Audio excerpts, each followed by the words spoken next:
আসসালামু আলাইকুম প্রিয় দর্শক, আশা করছি আপনারা সকলেই ভালো আছেন। তো এখন বাজে 6:30টার মতো। তো আজকে অক্টোবর মাসের 24 তারিখ। তো দেখতে পাচ্ছেন কুয়াশা কিন্তু বোঝা যাচ্ছে।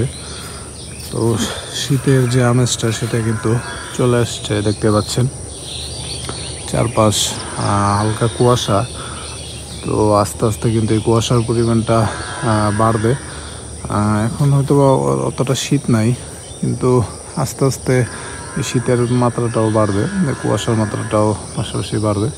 তো আসলে শীতের সকালটা কিন্তু আসলে অনেক বেশি সুন্দর, দেখতে পাচ্ছেন। এই যে আমাদের ঘাসের ক্ষেত, আর এই যে আমাদের খামার, সামনে এই পেঁপে গাছটি। পেঁপে এখনো আছে, ওইরকমভাবে পাকেনি। আমাদের এই বড় খামারে তেমন এখন গরু নেই, অল্প কয়েকটা।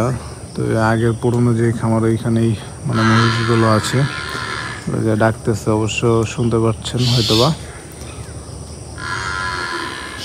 আর এই পাশে এই যে সবেদা ফলের গাছ, সবেদা দেখা যাচ্ছে অবশ্য। তো শীতের সকাল কিন্তু আসলে অনেক বেশি সুন্দর। এই যে দর্শক বন্ধুরা দেখতে পাচ্ছেন, এই যে সবেদা ফলের গাছটাতে কিন্তু মাশাআল্লাহ অনেকগুলো সবেদা ফল ধরেছে। এই গাছের ফলগুলো স্পষ্টভাবে বোঝা যায় দূর থেকে, কারণ এই গাছের যে ফল মোটামুটি এখন আগের তুলনায় বড় হয়ে গেছে। আর এই অন্যান্য গাছের তুলনায় এই গাছটাতে একটু বেশি ফল আসছিল। দর্শক বন্ধুরা, হয়তোবা কুয়াশা তেমন একটা বেশি বোঝা যাচ্ছে না, এখান থেকে একটু দেখতে সুন্দর লাগছে, কুয়াশা যেহেতু ফাঁকা, এই জন্য সূর্য উঠে গেছে অলরেডি।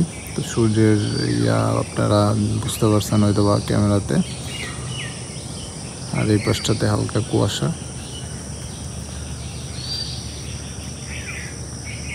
তো দর্শক বন্ধুরা, ভিডিওটি দেখার জন্য অসংখ্য ধন্যবাদ, এবং আমাদের চ্যানেলটি অবশ্যই সাবস্ক্রাইব করে দিতে ভুলবেন না। ভিডিওটি দেখার জন্য অসংখ্য ধন্যবাদ।